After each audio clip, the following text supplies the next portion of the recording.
At sa kapatagan ng trial area. Kuya Chingyo, di ba bukas na tayo magtitipon lahat? Baka may nangyari masama. Tara at pumunta tayo muna doon. Bakit patay ang mga tao? Walang namatay sa akademya nitong mga nakaraang dekada. Ang namatay daw ay isang maharlika, ngayon ay seryoso na ang usapin. Pinabayaan umano ng peke guro at ito ang kanyang mga tungkulin, pumunta rin siya sa tubig ng ilog. Iwanan mo akong mag-isa. Sir, hinanap na namin ang lahat at walang nakitang pahiwatig tungkol kay Mr. Liu. Dapat ay isang tao mula sa isang hamak na pamilya ang pumatay kay Liu Lei upang pahinay ng lakas ng ating mga maharlika. Nais din nilang i-recruit si Ye Qingyo para makipagtulungan noon. Oo, nakasagutan ni Ye Qingyo si Liu Lei noon. Hindi pa namin nakikita si Ye Qingyo sa mga araw na ito. Tama. Ang katotohanan na hindi ko nakita si Ye Qingyo nitong mga araw na ito ay malamang na kasalanan niya. Hindi ka maaaring magkamali, nakita ko ito ng aking mga mata. Ipaliwanag mo, pinatay mo ba si Leia kagabi? Pagpatay. Haha, wala akong interes na patayin siya. How dare you quibble? Huling beses mo nang sinaktan si Leia, hindi ko pa settle ang score sa'yo. May dumating. Ibalik si Ye Qingyo para sa interogasyon. Ikaw lamang. Hindi ganito, walang pinatay si Brother Qingyo. Wala kang pakialam, bumalik ka dali. Walang pinatay si Kuya Qingyo. Hinabol ako ng malaking ahas kahapon. Si Brother Qingyo ang nagligtas sa akin. Magkasama na kami simula noon, at wala siyang pinatay. Sa tingin ko ang dalawang taong ito ay nasa iisang grupo. Natatakot ako na magkasama silang gumawa ng krimen, oo, napanloko talaga siyang tao. Wuming, kailangan mong maniwala na ang aking kapatid na si Qingyo ay talagang hindi pumatay ng sinuman. Naniniwala ako sa'yo. Isang tingin sa iyo ay nagmumukha kang masama at walang awa. Saan nanggaling ang maliit na babaeng ito? Nangalunya ka sa masamang lobong ito sa murang edad, hayaan mo akong ibaba din siya. Ikaw, anong sabi mo? Isa kang malaking masamang tao. Tingnan ko kung sino sa inyo ang maglalakas loob na hawakan siya. Mapangahas. Ikaw na maliit na batang walang kaalam. Papatayin kita ngayon. Kuya Qingyo. Okay ka lang ba? Stop. Stop. Laging binibigyang pansin ng matanda ang ebidensya sa lahat ng bagay, hindi ba't napakahiyang para sa ating kolehiyo na patayin ang mga estudyante ni Beilo nang walang habas ng ganito? Dumating ang dalawang malakas na tagapagturo. Si Mr. Liu Lei at ang kanyang mga kasamahan ay iimbestigahan ng Academy. Naniniwala ako na dapat itong nauugnay sa trabaho ni Xiao Jun. Sabi mo pumunta ka at mag-imbestiga, hindi mo sinabing pumunta ka dito para pumatay ng tao. Hindi ako susuko. At umalis na ang mga hanggal. Kung ayaw mong ibigay ito, malugod kang pumunta sa White Deer College para makipaglaro sa akin sa hinaharap. Bumalik ka at magsiyasat ka agad. Ano ang pinagmulan nitong bughaw na langit?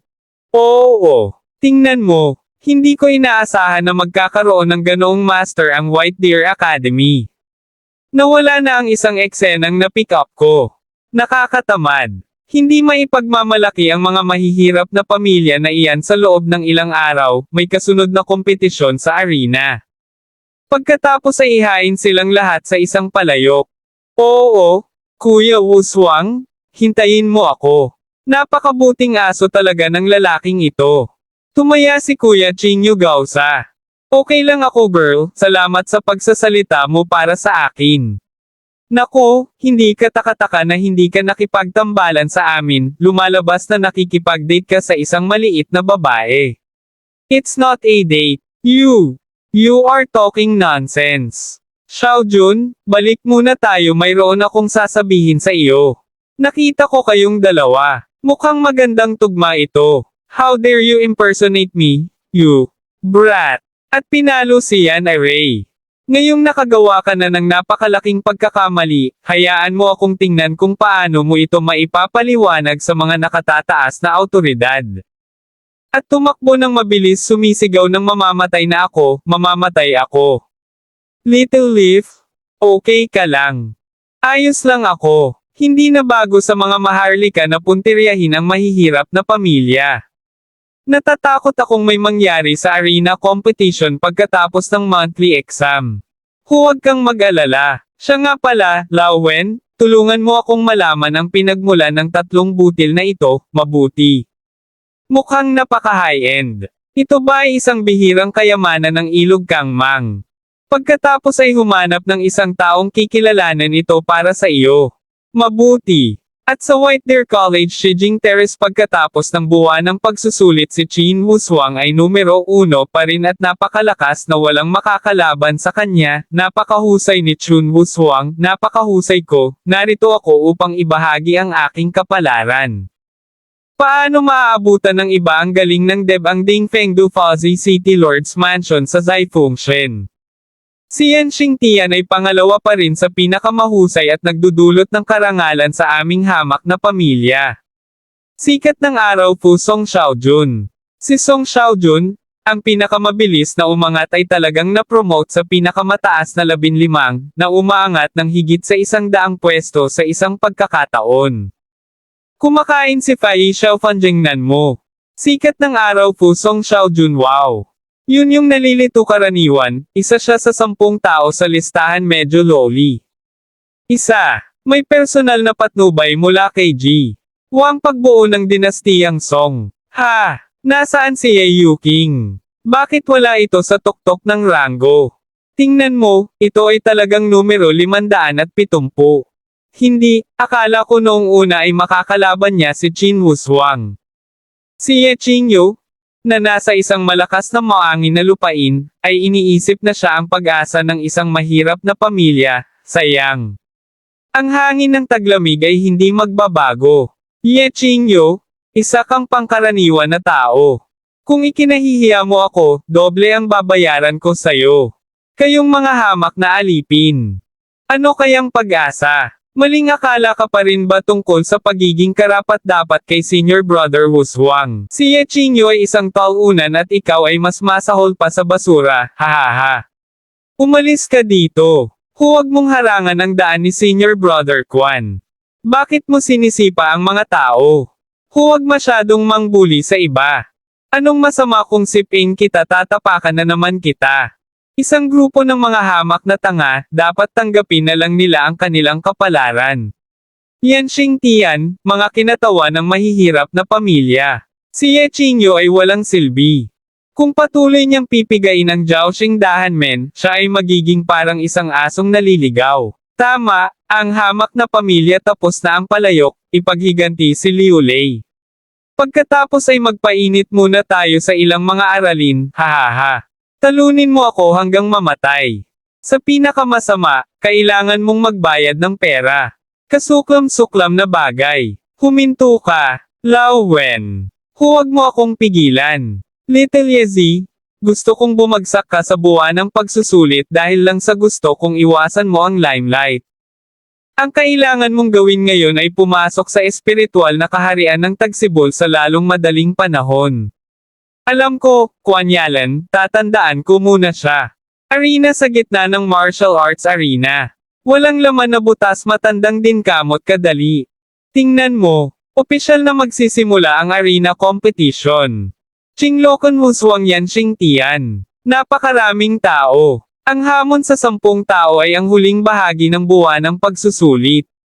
Maaaring hamanin ng mga mag-aaral ang mga tao sa listahan ng 10 tao.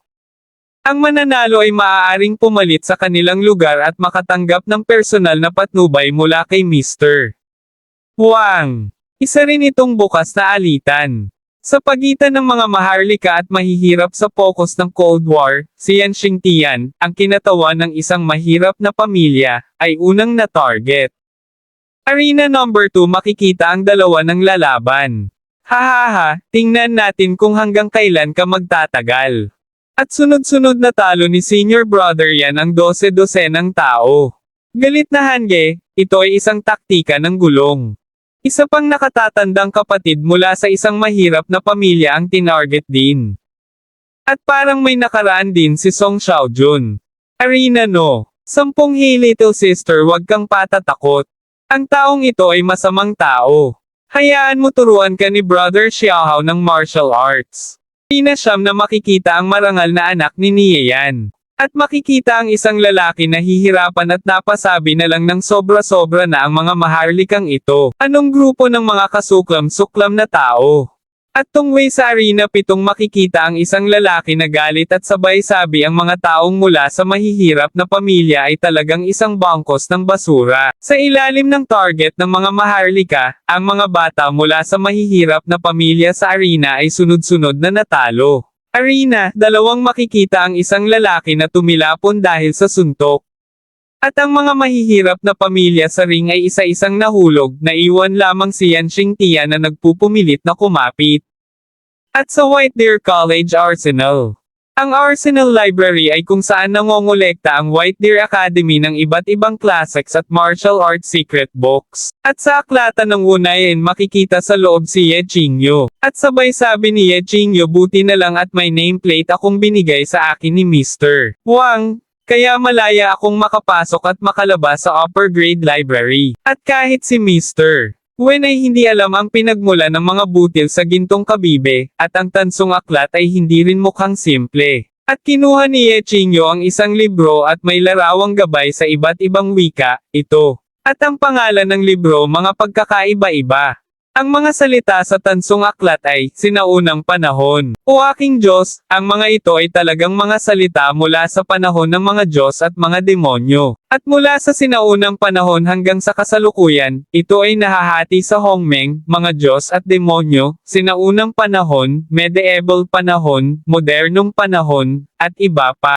Ang bawat panahon ay may kapanapanabik na mga pangyayari. C17. Ang Age of Gods and Demons ay isang magulong panahon na pinangungunahan ng mga Diyos at demonyo, na may kasaysayan ng milyon-milyong taon. At kung ang tansong aklat ay binibigyang kahulugan ayon sa mga salita ng panahon ng mga Diyos at mga demonyo, ito ay tinatawag demonyo, sealed, Hong. At arena 10 makikita si Xiaojun na kinakalaban ng Hangul at sabay sabi ng Hangul, nandito na si Kuya Xiaohao. Ang bilis mo tumakbo, ang bait mo. Huwag masyadong magmakaawa, isang masamang tao ka.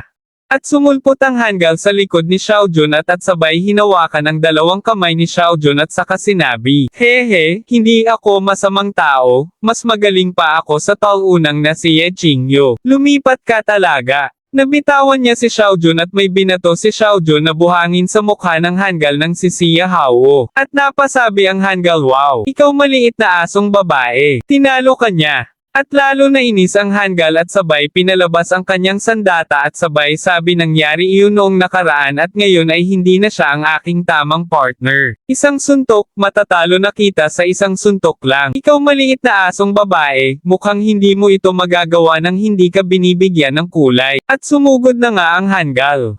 At napakawala din si Xiaojun ng Bear Flame. Pero madali lang pinawalang bisa ng Hangul ang atake ni Xiaojun. At nataman niya si Xiaojun at napatilapon. Si Xiaojun at makikita si Xiaojun nahihirapan. At habang papalapit ang Hangul sabay sabi, bakit hindi mo hilingin sa iyong kapatid na si Qingyu na tulungan ka? Ayoko, alam kong gusto mong saktan si Kuya Qingyu, kayong mga masasamang tao. At nagpakawala ang Hangul ng isang atak patungo kay Xiaojun. At nataman si Xiaojun at napasigaw.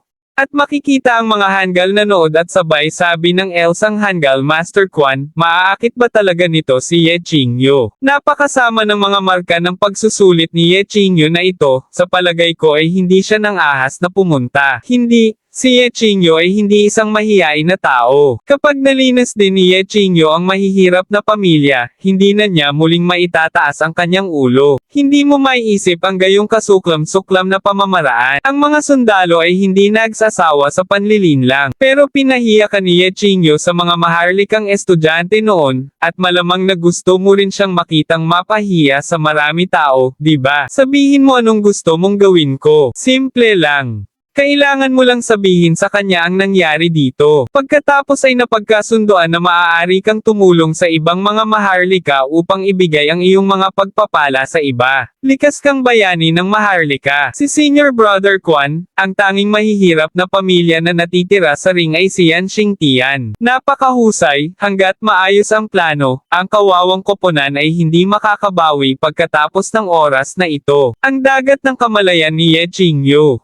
Paano kaya ako makapasok sa espiritual na kaharian ng Tagsibol? Ang mga mandirigma ay maaaring tumingin sa loob ng kanilang sariling dagat ng kamalayan at dagat ng mga elixir. Ito ay isang kakaibang bagay tungkol sa sarili kong dagat ng kamalayan. Ito ay nasa katwiran na hindi pa ako nakapasok sa espiritual na kaharian ng Tagsibol at hindi makatingin sa loob. Paano ito? Bronze book na lumabas sa aking dagat ng kamalayan. Pinamagatang gods and demons. Pinamagatang Diyos, sundalo, bagay. Hindi kaya hinaila ako ng tansong aklat na ito sa dagat ng kamalayan. Tumawag ka. Ito ay ang parehong pakiramdam tulad ng araw na iyon, puno ng lakas sa buong katawan. Naniniwala ako na malapit na akong makalusot sa espiritual na kaharian ng Tagsibol. Sinakop ang gusali ng pagtuturo ng Wenshidi College. At sa pagpasok sa gusali ng pagtuturo, hinahanap ko si Mr. Wang. Sinabi ni Mr. Wang na walang sino man ang pinapayagang pumasok at mang-istorbo sa kanya sa panahon ng trabaho. Yuan at iba pa, tama ba?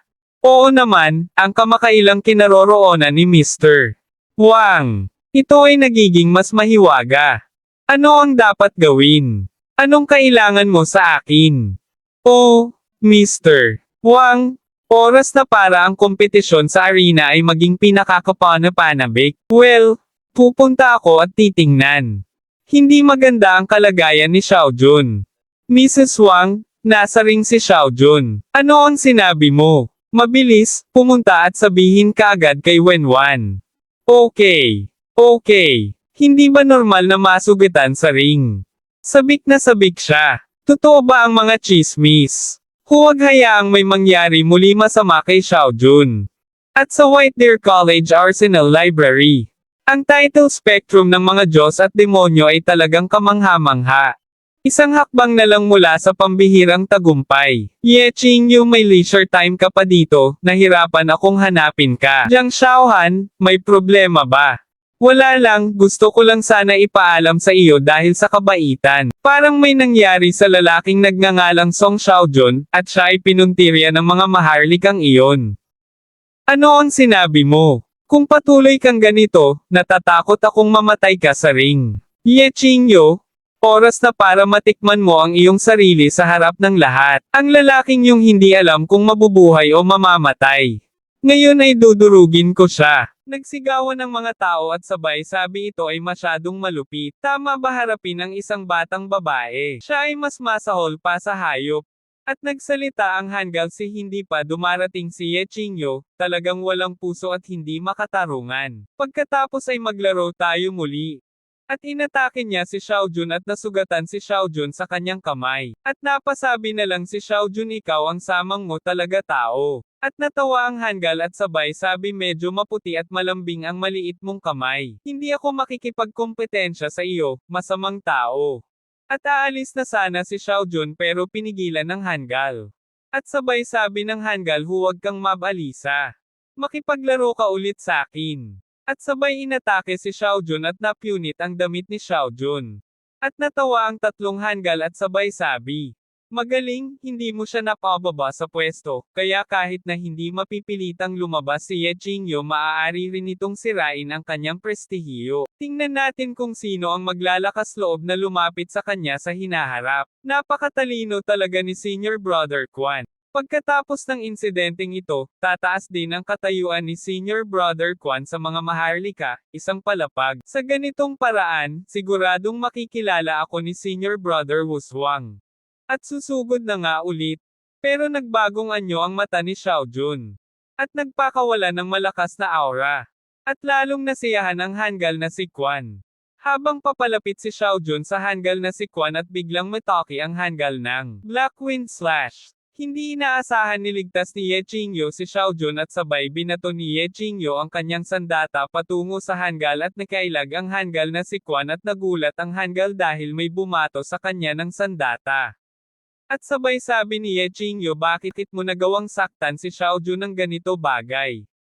Nagulat si Ye Qingyo dahil sa pulang mata ay tila hindi ilusyon ang nakita ko noong gabing iyon.